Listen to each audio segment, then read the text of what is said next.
नमस्कार दोस्तों, स्वागत है आप सभी का exam Guru tips and tricks में। दोस्तों मैं पेश हो गया हूं पार्ट 27 के साथ। हमने 26 पार्ट सक्सेसफुली कंप्लीट कर लिए हैं और 27वें पार्ट में हम लोग देखने वाले हैं क्वेश्चन नंबर 551 से 575 क्वेश्चंस तक। इस वीडियो में हम लोग करने वाले हैं 25 क्वेश्चन का बेड़ा पार। ठीक, तो हम लोग जो है 25 क्वेश्चन इसमें पार करेंगे और आप देखिएगा कि कैसे क्वेश्चन को जल्दी किया जाता है, किस तरीके से क्वेश्चन जब आपके सामने आता है अप्रोच लगाया जाता है। इसको आपको खुद से भी करना है। जैसे ही आपके सामने वीडियो आएगा, ठीक है, क्वेश्चन आएगा वीडियो पे, जब आप आगे बढ़ेंगे तो वीडियो को पॉज करिए। सबसे पहले उस क्वेश्चन को 30 to 40 सेकेंड्स में कंप्लीट करिए खुद, नहीं तो मेरा तरीका देखिए, फिर नेक्स्ट क्वेश्चन के लिए अप्रोच करिए। इस तरीके से करेंगे तो आपका जो ये वीडियो है ये बहुत ही ज़्यादा यूजफुल हो पाएगा। ठीक है, तो बढ़ते हैं हम अपने क्वेश्चंस के तरफ। उससे बढ़ने से पहले एक आपके लिए इंफॉर्मेशन है। अगर आप एसएससी की तैयारी कर रहे हैं, एसएससी एग्जाम्स की, तो हर महीने आपके लिए 30 तारीख को हर महीने आपके लिए एक होगा, बोल सकते हैं फिनाले होगा, आपके लिए एक मॉक टेस्ट होगा। उस मॉक टेस्ट में मैं आपको दिखा देता हूं। उस मॉक टेस्ट में आपके 100 क्वेश्चन रहेंगे, 60 मिनट्स का रहेगा। उसमें रीजनिंग, जीए, क्वांट और इंग्लिश सब रहेगा। नेगेटिव मार्किंग भी रहेगा। इसका मतलब पूरा का पूरा एसएससी जिस तरीके से एग्जाम कंडक्ट कराता है वैसे ही पैटर्न में आपको अनअकैडमी के प्लेटफॉर्म पे आपको मिल जाएगा। अब बात करते हैं क्यों आपको ये टेस्ट मिस नहीं करना चाहिए। क्योंकि ये जो टेस्ट है ये बेस्ट एजुकेटर के द्वारा बनाया गया है। इसमें आपको डिटेल्ड रिपोर्ट और एनालिसिस मिल जाएगा और आपको पूरा रैंक पता चल जाएगा कि आप कौन से रैंक में स्टैंड कर रहे हैं। इसी के साथ साथ आपको, अगर आप अच्छा रैंक करते हैं तो आपको स्कॉलरशिप भी मिल जाएगा। दोस्तों सबसे इंपॉर्टेंट है 8 बजे से 9 बजे तक ये लाइव टेस्ट चलेगा, शाम के 8 से 9 बजे तक। तो जरूर से इसमें भागीदार बनिए। अगर आप अच्छा रैंक करते हैं, रैंक 1 से लेकर 5 तक, आपको स्कॉलरशिप और प्राइजेस मिल सकते हैं। ठीक है, अगर आप कोई कोर्स लेना चाहते हैं अनअकैडमी में तो मेरा ये कोड है गुरु टिप्स, इसको जरूर अप्लाई करिए, आपको इंस्टेंट 10% ऑफ मिल जाएगा। बढ़ते हम अपने क्वेश्चंस में। एक निश्चित धनराशि पर 5 वर्ष के लिए एक निश्चित दर पर साधारण ब्याज पर निवेश किया गया 5 वर्ष। ठीक है, यदि यह 10% अधिक दर पर निवेश किया गया होता तो 2000 रुपए अधिक प्राप्त होते। कितने पर अधिक? 10। निवेश किया गया मूल्य क्या था? देखिए 5 वर्ष का केस है और 10% अधिक है, मतलब, और ये क्या है? साधारण ब्याज का केस है। इसका मतलब क्या होगा? साधारण ब्याज 5 × 10 मतलब 50 की वैल्यू क्या दिया हुआ है? 2000 दिया हुआ है। और मुझे क्या निकालना है? मूलधन, जो क्या होता है? 100। इसका मतलब 100 की वैल्यू क्या होगी? 4000 होगी। ऑप्शन नंबर क्या होगा? बी होगा। बढ़ते नेक्स्ट क्वेश्चन में। 240 वस्तुओं का क्रय मूल्य 160 वस्तु के विक्रय मूल्य के बराबर होता है, तो लाभ प्रतिशत ज्ञात करिए। मैंने आपको बताया था ऐसे क्वेश्चन में आपको क्या करना है? 240 और 160, राइट, उल्टा कर देना, मतलब 160 से 240। कितने की बढ़ोतरी हुई? 80 की। किस पे? 160 पे, मल्टीप्लाई बाय 100, तो कितना हुआ? 50%। ठीक है, कितने का लाभ हुआ? 50%। बढ़ते हैं नेक्स्ट क्वेश्चन में। 2 अंकों की एक संख्या के अंकों का योग 11 है। यदि अंक के साथ आपस में बदल दिए जाते हैं तो संख्या 63 कम हो जाती है। संख्या ज्ञात कीजिए। ऑप्शन पकड़िए तुम। 83 का उल्टा क्या होता है? 38। क्या इनके बीच में डिफरेंस है 63 का? जी बिल्कुल नहीं। 92 पकड़िए तो इसका उल्टा क्या होता है? 29। क्या है 63 का डिफरेंस? बिल्कुल है। कम करने पे 63 कम करने पे उल्टा हो गया, तो संख्या क्या होगी? 92 ही होगी। Option number B. बढ़ते नेक्स्ट क्वेश्चन में। यदि M614 11 से विभाज्य हो तो सबसे छोटी प्राकृत संख्या m का मान ज्ञात कीजिए। ध्यान से देखिएगा, 11 से विभाजित होने के लिए जो रूल लगता है कि जो ऑड प्लेसेस है उनका सम और जो इवन प्लेसेस है उनका सम के बीच में डिफरेंस या तो हो जाए 0 या तो हो जाए 11। तो सबसे पास में लाने के लिए देखते हैं क्या करना पड़ेगा। इसमें देखिए क्या आ रहा है, m प्लस 1 मतलब अभी तो 1 है, और 6 प्लस 4 10 है। क्या बोला है, सबसे छोटी प्राकृत, मतलब मुझे इसको क्या बनाना पड़ेगा, 0 बनाना पड़ेगा। 0 बनाने के लिए m के जगह में क्या पुट करना पड़ेगा, मैं 9 पुट करता हूं, तो 9 और 1 हो जाएगा 10, और 6 और 4 हो जाएंगे 10। कंडीशन सेटिस्फाई हो जाएगी। इसका मतलब m की जगह क्या रखना पड़ेगा, ऑप्शन नंबर डी 9। बढ़ते नेक्स्ट क्वेश्चन में। m की लंबाई 6 फीट है और उसकी परछाई 3 फीट लंबी है। ये है 6 फीट और उसकी परछाई कितनी बन रही है, 3 फीट। उसके बाद उसने मापा कि स्कूल की इमारत की परछाई की लंबाई नीचे है ना, परछाई की लंबाई कितनी है, 42 है। कितनी है, 42 फीट लंबी है। तो स्कूल की इमारत की लंबाई, कंडीशन दोनों सेम है। इसका मतलब 3 की वैल्यू 42 है, तो 6 की वैल्यू यहां पर क्या हो जाएगी, समझ में आ रहा है ना। देखिए ये क्या हुआ, डबल हुआ, तो यहां पर भी क्या कर दूं, डबल कर दूं, है ना। तो क्या हो जाएगा 84, ऑप्शन नंबर सी। बढ़ते नेक्स्ट क्वेश्चन में। 32, 34, 35, 36, 35, 34, 33, 35, 33, 31 और 37 का बहुलक क्या है, मोड, इंग्लिश में बोलते हैं मोड। मोड क्या है, मोड मतलब जो सबसे ज्यादा बार इस सीरीज में आया हुआ है। ध्यान से देखिए, 35 कितनी बार आया है, 1 2 3, 35 आया है 3 बार। 33 कितनी बार आया है, 33 1 2, तो 33 तो गया, ये नहीं हो सकता। 34 कितने बार है, 1 2, तो ये भी नहीं होगा। 32 कितनी बार है, 1 और बस, तो ऑप्शन क्या होगा, ऑप्शन नंबर सी, 35 3 बार है। बढ़ते हैं नेक्स्ट क्वेश्चन में। नेक्स्ट क्वेश्चन आपका क्या बोल रहा है, ध्यान से देखिए। क्वेश्चन बोल रहा है, एक दुकानदार ने नई वस्तु की कीमत 1280 रुपए अंकित की। ठीक है, कितनी अंकित की, 1280 रुपए। यदि 10% छूट देने के बाद भी उसे किराए मूल्य पर 20% का लाभ होता है तो वस्तु का किराए मूल्य ज्ञात करिए। देखिए इतने कितने की थी, 1280 की थी। ठीक है, इस पर कितने की छूट दी, 10 की। इसका मतलब उसको कितने पे बेचा, 90% पे। ठीक है, समझ में आ गया इतना। लेकिन वो बोल रहा है ये जो वैल्यू है, ये वैल्यू क्या है, ये 120% की है। इसका मतलब ये वैल्यू क्या है, 120 की है। तो 120 को करने के लिए अब वो क्या पूछ रहा है, वस्तु का किराया मूल्य, तो कितना होगा, वो 100 होगा। अगर ये 120% की वैल्यू है तो 100 की निकालनी है। तो 120 को इस तरफ पहुंचाया, नीचे आ गया, और 100 की वैल्यू पता करनी है। हो गया ना, ये आ गया। अब इसको क्या करना है, इतने को सॉल्व करना है। देखिए इससे गया ये, 0 से गया ये हो गया 3 और ये हो गया 4। इससे काटा पीटी करो, आपका आंसर कितना आ जाएगा, 900। Option number B. बढ़ते नेक्स्ट क्वेश्चन में। नेक्स्ट क्वेश्चन क्या बोल रहा है, ध्यान से देखिएगा। एक समबाहु त्रिभुज इस प्रकार से बनाया गया है कि त्रिभुज के 2 शीर्ष एक वृत्त के व्यास पर लगता है। यदि वृत्त का क्षेत्रफल कितना हो, 64 पाई हो, तो त्रिभुज की भुजा ज्ञात कर। देखिए ये है इसका जो ये व्यास है, कुछ ऐसे करके बन रहा है। ठीक है, ये ठीक समझ गए। तो आपको क्या दिया गया है, क्षेत्रफल दिया गया है, क्या होता है, पाई आर स्क्वायर की वैल्यू 64 पाई दी गई है। पाई से पाई कैंसिल हुआ, आर की वैल्यू कितनी आ गई, 8। अगर आर की वैल्यू 8 है तो डायमीटर मतलब जो आपका व्यास होगा उसकी वैल्यू क्या होगी, 16 मीटर, है ना। मीटर में ही दिया हुआ है ना, नहीं कुछ भी नहीं दिया हुआ, चलो 16 यूनिट। ठीक है, तो मतलब ये यहां से लेके यहां तक कितनी हो गई, 16 16 16। तो क्या हो गया, भुजा क्या होगी, 16 की होगी। Option number. नेक्स्ट क्वेश्चन में 5 मीटर तथा 10 मीटर के 2 खंभे जमीन पर सीधे गड़े हुए हैं। चलिए ये हो गया 5, ये हो गया 10, सीधे गड़े हुए हैं। ठीक है, उनके पायों के बीच की दूरी कितनी है, 12 मीटर है। ये कितना हो गया, 12 मीटर हो गया।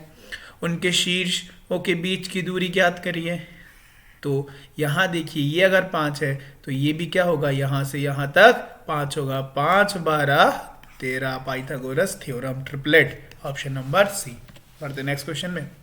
6 सेंटीमीटर, 8 सेंटीमीटर तथा 10 सेंटीमीटर के किनारों वाले घनों के पिघलाने पर से बनने वाला घन का भुजा कितनी होगी। मतलब ये एक घन की साइड दी हुई है, ये एक दूसरे घन की और एक तीसरे घन की, ठीक है, साइड दी हुई। इससे क्या निकाल दूं, इससे अगर वॉल्यूम निकाल दूं तो वॉल्यूम को प्लस कर दूं और मैं देखूं उससे बनने वाला जो घन है उसका साइड क्या हो तो मेरा आंसर आ जाएगा। तो 6 का क्यूब, क्यों, क्योंकि घन का क्यूब क्या होता है, साइड का क्यूब। तो 6 का क्यूब प्लस 8 का क्यूब प्लस 10 का क्यूब। 6 का क्यूब क्या होता है, 6 का क्यूब होता है 216। 8 का क्यूब क्या होता है 512 और 10 का क्यूब, ठीक है। अच्छा, अब इसको जोड़िए तो कितना हुआ 1728। 1728। अब मुझे ये बड़ा वाला घन बन गया। अब इसका साइड निकालने के लिए क्या करना पड़ेगा, अंडर रूट क्यूब कर दो, है ना, अंडर रूट 3 कर दो। अंडर रूट 3 कर दूंगा तो यहां देखिए 8 का मतलब आखिरी में 2 वाला कौन सा ऑप्शन है, आखिरी में 2 वाला एक ही ऑप्शन है 12, ऑप्शन नंबर सी लगा दो। अगर आपको क्यूब नहीं भी पता है तो सिंपल देखो 8, क्योंकि 2 इंटू 2 इंटू 2 होता है तो आखिरी में 8 वाला है ना। तो देखिए 2 आ गया, लगाते हैं और बढ़ते हैं नेक्स्ट क्वेश्चन में। 3/2 प्लस 5/3 और डिवाइड में 3/2 प्लस 2/3। तो एक काम करता हूं, सबसे पहले ब्रैकेट को सॉल्व कर देता हूं, फिर क्रॉस मल्टीप्लाई, फिर मल्टीप्लाई कर दूंगा डिवीजन को चेंज करके, तो वो न्यूमरेटर का डिनोमिनेटर, डिनोमिनेटर का न्यूमरेटर में बन जाएगा। तो यहां देख लेते हैं इसको, तो क्या ले लूं एलसीएम 6, तो ये कितना जाएगा 3 3 त्रिक के 9 और ये हो गया 2 2 मतलब 10, ठीक है। और ऊपर और इसको मैं कर लेता हूं, इसको मैं यहां कर लेता हूं, तो ये हो गया 6 और ये हो गया 2 मतलब सॉरी 3 3 त्रिक के 9 और ये हो गया 2 2 दूनी 4। तो ये कितना हो गया, ऊपर आ गया कितना 13/6। तो यहाँ तो 6 ऊपर चला गया और 13 नीचे आ गया। यहाँ देखिए तो क्या आया, 6 से 6 कैंसिल, 19/13 ऑप्शन है, 19/13 ऑप्शन नंबर बी लगाओ और आगे बढ़ो। बढ़ते नेक्स्ट क्वेश्चन में। देखिए दी गई संख्याओं के निम्न में से कौन सा सही है। देखिए सबसे पहले किसी भी एक ऑप्शन को उठा लीजिए, मैंने उठा लिया ऑप्शन नंबर फर्स्ट को। देखिए 12/43, 32/67, 45/81 और 22/55। अब देखो क्या दिमाग लगाना है, मुझे कुछ सॉल्व करने की जरूरत नहीं है, सिर्फ कॉमन सेंस यूज करना है। देखिए 12 का दुगना 24, इसका मतलब ये तो 24 से ज्यादा, इसका मतलब ये 50% से कम होगा।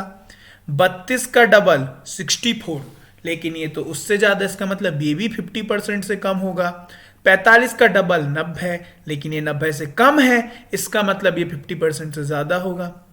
अभी तक एक ऑप्शन आया जो मोर देन 50% है, मोर देन 50% है। अच्छा 22 का डबल 44, लेकिन ये तो 44 से ज्यादा है, इसका मतलब ये भी 50% से कम होगा। इसका मतलब सबसे बड़ा कौन है, 45/81। आप इनको 2-2 5-5 सेकंड में बना लेंगे। देखिए तो 45/81 वाले 2 ऑप्शन है, मतलब ये वाला ऑप्शन और ए और बी दोनों कट हो गए। अब देखो, अब इसमें देखो डबल हमने किया, डबल करने के बाद कितना डिफरेंस आ रहा था। देखिए 24 से तो बहुत दूर है 43, और ये हो गया 64 तो बिल्कुल पास में है। यहां देख लेते हैं 44 से ये भी 11 का डिफरेंस है। देखिए यहां पे सिर्फ 3 का डिफरेंस है, इसका मतलब ये उससे क्या होगा, जस्ट छोटा होगा, लेकिन बाकी दोनों से बड़ा होगा। तो 32 67 ऐसा कौन से ऑप्शन में है, सिर्फ एक ही ऑप्शन में होगा, वही आंसर होगा ऑप्शन नंबर। समझ गए कैसे करना है। पढ़ते हैं नेक्स्ट क्वेश्चन। एक आदमी अपने बेटे से 24 वर्ष बड़ा है, 4 साल बाद उसकी आयु अपने बेटे की आयु से दुगनी हो जाएगी। पिता की वर्तमान आयु ज्ञात करिए। देखिए सपोज पिता की जो उम्र है, फादर एंड सन, फादर है x का, तो अपने बच्चे से कितना बड़ा है, बेटे से 24 वर्ष, तो इसकी कितनी हो जाएगी, सन की -24। ठीक, ओके। 4 साल बाद, तो 4 साल बाद तो x + 4 हो जाएगा और सन भी क्या हो जाएगा +4, तो 24 + 4 क्या हो जाएगा -20। ठीक है, अब ये किसमें बदल जाएंगे, अपने बेटे की आयु से दुगना हो जाएगा, मतलब 2/1। बस x की वैल्यू निकाल दो, काम खत्म। तो x + 4 which will be equal to 2x - 40, इसको पहुंचाया इस तरफ, कुछ गड़बड़ हो गया क्या? नहीं, फाइन, ठीक है। तो x को पहुंचा इस तरफ, 40 को इस तरफ पहुंचा दो तो कितना हो गया? x बराबर 44 वर्ष। ठीक है, 44 वर्ष। तो पिता की वर्तमान आयु क्या हो जाएगी? Option number B. बढ़ते हैं नेक्स्ट क्वेश्चन में। ओके, कितने समय में एक धनराशि स्वयं की दुगनी हो जाएगी यदि यह साधारण ब्याज क्या हुआ के वार्षिक दर से निवेश की गई हो? अगर वो 100 था, समझना, तो वो क्या होगी? दुगनी, मतलब 200 हो जाएगी। अब देखो कितने की बढ़ोतरी हो रही है? 100 की। ठीक है, अब एक बात समझना, अगर मैं बोलता हूं 25%, आप उसको कैसे लिखते हो? 1/4, है ना।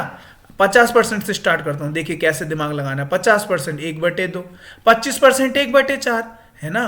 उसी प्रकार अगर मैं 12.5 करूं तो वो क्या हो जाएगा? 1/8। और यहां कौन सी कहानी दी गई है? 6.25, तो इसका और आधा कर दिया तो 1/16। इसका मतलब 100% की कहानी है और 6.25 देना है तो मुझे किससे मल्टीप्लाई करना पड़ेगा?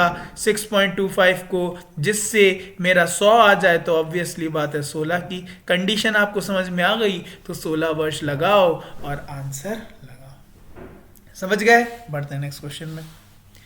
P Q एक साथ काम को 12 दिनों में पूरा कर सकते हैं। P अकेला यही काम 30 दिनों में करता है और Q अकेला इसी काम को कितने समय में पूरा करेगा?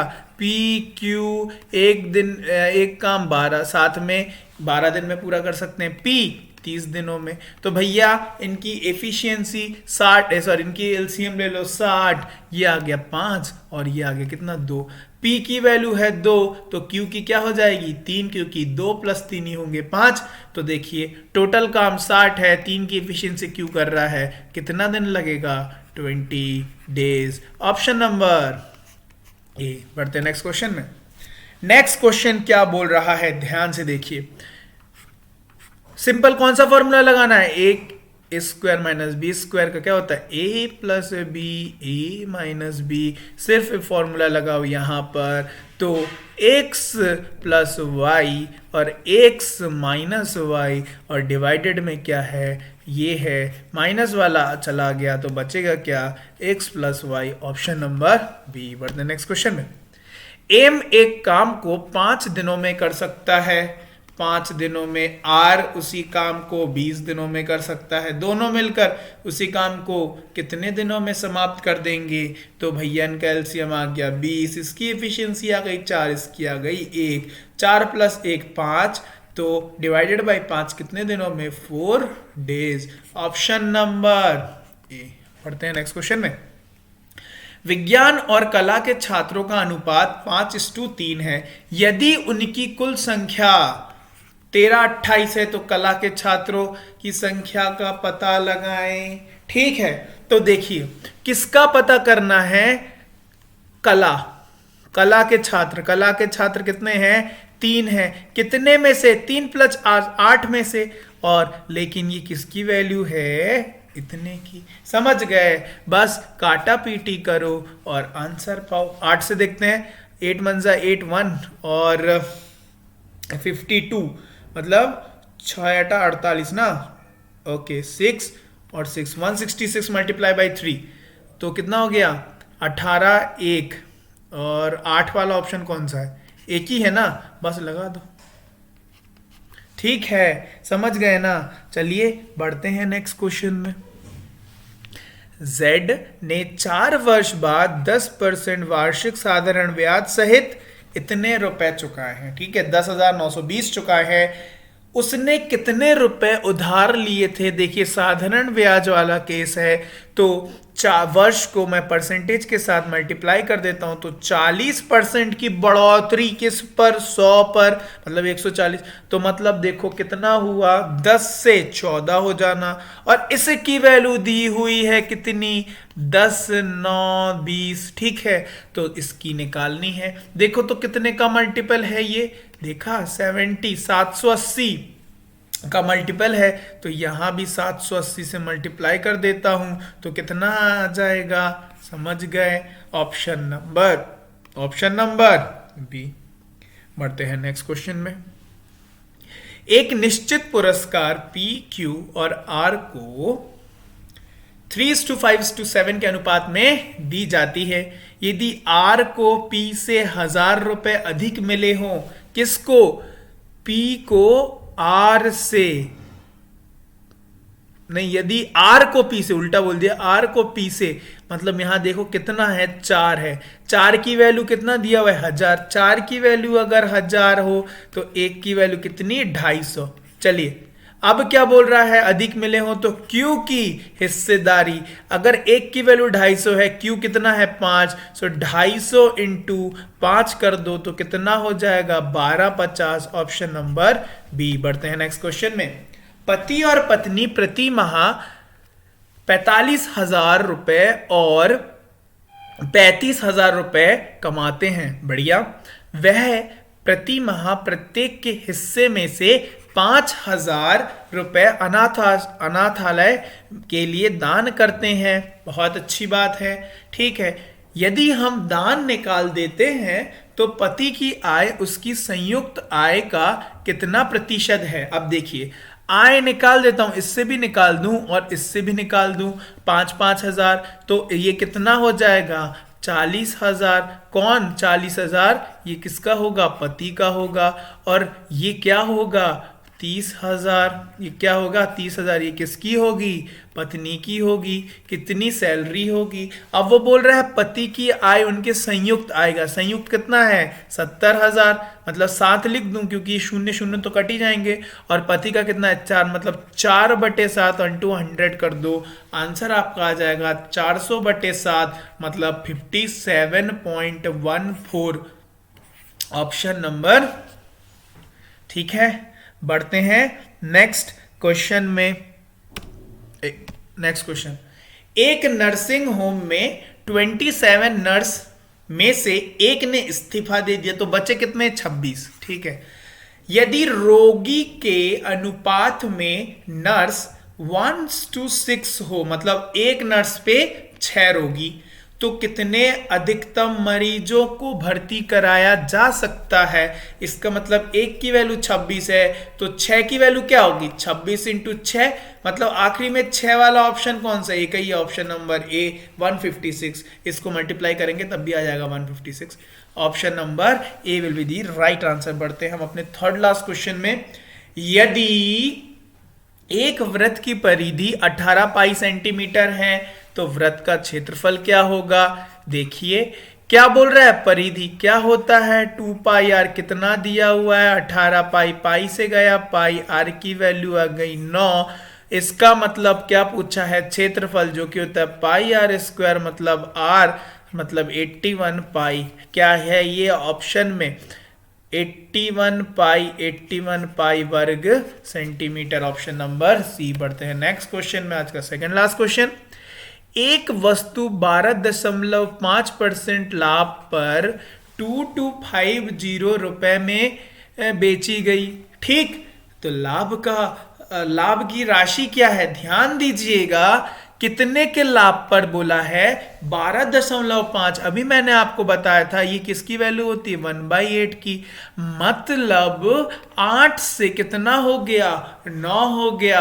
और 9 की वैल्यू क्या दी हुई है? 2250। इसका मतलब देखिए तो कितने का मल्टीप्लाई हुआ है? मल्टीप्लाई हुआ है कितने का? 250 का, क्योंकि 250 इंटू 4 2000 और 1 9, राइट। इसका मतलब 250 का मल्टीप्लाई हुआ है। इसका मतलब इनके बीच में देखो तो कितने का डिफरेंस है? लाभ तो एक ही का है ना, 8 से 9 1 का लाभ है इसके हिसाब से। और यहाँ पे 1 की वैल्यू क्या आई थी? 250। मतलब कितने रुपए का प्रॉफिट हो गया? 250 रुपए का। Option number B. बढ़ते हैं आज के आखिरी क्वेश्चन में, जो कि कह रहा है 2 दर्जन किताबों और 16 नोटबुकों को छात्रों में इस प्रकार वितरित किया जाता है कि वितरण के बाद एक भी ना बचे, ना कि बुक बचे, ना कि कॉपियां बचे। ठीक है, किताबों और नोटबुकों के अधिकतम कितने सेट बनाए जा सकते हैं? तो भैया क्या निकालना है? 2 दर्जन मतलब 24 और नोटबुक कितनी है? 16। इनका क्या निकालना है? HCF हाईएस्ट कॉमन फैक्टर ध्यान से देखिए क्या होगा, 8 होगा, 3 जा और 2 जा, लगा दो, इतने सेट हम बना सकते हैं। तो दोस्तों ये थे 25 क्वेश्चंस, तो हमने कर दिया 25 को पार। ठीक, तो हम लोग पहुंच गए हैं 575 में। आई होप अभी तक कोई भी क्वेश्चन आप में को दिक्कत नहीं हुई होगी। अगर आप इसका पीडीएफ प्राप्त करना चाहते हैं तो डिस्क्रिप्शन में दिया हुआ है टेलीग्राम ग्रुप का लिंक, वहां पे जाइए और टेलीग्राम ग्रुप को जल्दी से ज्वाइन कर लीजिए। वीडियो अगर समझ में आया है तो वीडियो को लाइक जरूर करिएगा, दोस्तों के साथ शेयर जरूर करिएगा, और चैनल को सब्सक्राइब नहीं किया तो जल्दी से जाइए, फटाक से चैनल को सब्सक्राइब करिए और बेल का आइकन जल्दी से दबा दीजिए, क्योंकि मैं जैसे ही आपसे वीडियो डालूंगा आपको तुरंत मिल जाएगा, आप तुरंत आप फायदा उठा लेंगे। ठीक, तो फिर मिलते हैं आपसे नेक्स्ट वीडियो में, तब तक के लिए bye bye and have a nice day.